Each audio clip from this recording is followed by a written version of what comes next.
ये कहानी मेरे पड़ोस में रहने वाली भाभी की है। उनका अपने पति से झगड़ा रहता था। उस भाभी ने कैसे मुझे अपने जाल में फंसाया। मेरा नाम विक्की है और मैं राजस्थान का रहने वाला हूँ। मेरी पड़ोसन कविता भाभी की उम्र 28 साल है। यह बात 5 महीने पहले की है। मेरी पहली वाली गर्लफ्रेंड की भी शादी हो गई थी। एक दिन मैं सुबह की सैर और दौड़ लगाने के लिए घर से निकल रहा था तो सामने वाले घर से कुछ लड़ने झगड़ने की आवाज आ रही थी। मुझे अपनी माँ की बताई बात याद गई कि कविता भाभी का पति दारू पीकर उन्हें मारता है।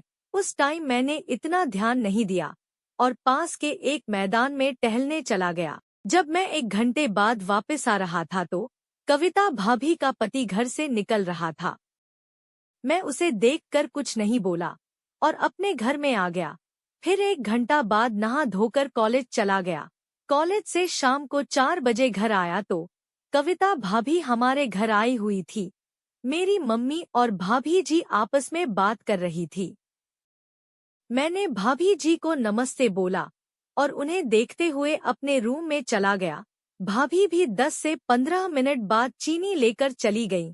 1 घंटा बाद माँ ने मुझसे कहा कि कविता भाभी के घर चला जा और भाभी से कटोरी लेकर आ जा।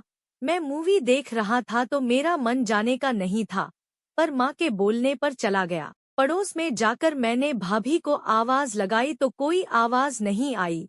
मैं अंदर चला गया। भाभी किचन में थी तो मैं भी किचन में चला गया। मैंने भाभी से कटोरी के लिए बोला तो भाभी ने मुझसे कहा तुम 2 मिनट बैठो, मैं अभी आती हूँ। मैं ओके भाभी जी। फिर मैं हॉल में जाकर बैठ गया। थोड़ी देर बाद भाभी चाय लेकर आ गई। उन्होंने चाय का एक कप मुझे दे दिया और एक खुद पीने लगी।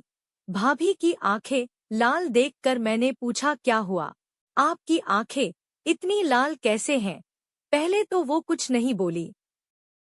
फिर मैं भी उठकर जाते हुए बोला, मुझे आप कुछ नहीं समझती तो मैं यहाँ क्यों रुकूं? इस पर भाभी जी बोली रुको, मैं बताती हूँ। भाभी मेरी आंखें लाल इसलिए हैं क्योंकि मैं पूरी रात सोई नहीं हूँ। मैं क्यों? भाभी रात भर वो घर नहीं आए तो मुझे नींद नहीं आई। उनकी बात से साफ समझ आ रहा था कि वो झूठ बोल रही हैं। मैंने सीधी सीधे पूछ लिया भाभी आप मुझे एक बात बताओ, वो शादी से पहले नशा करते थे तो आपने उनसे शादी क्यों की? भाभी मेरी बात सुनकर चुप हो गई।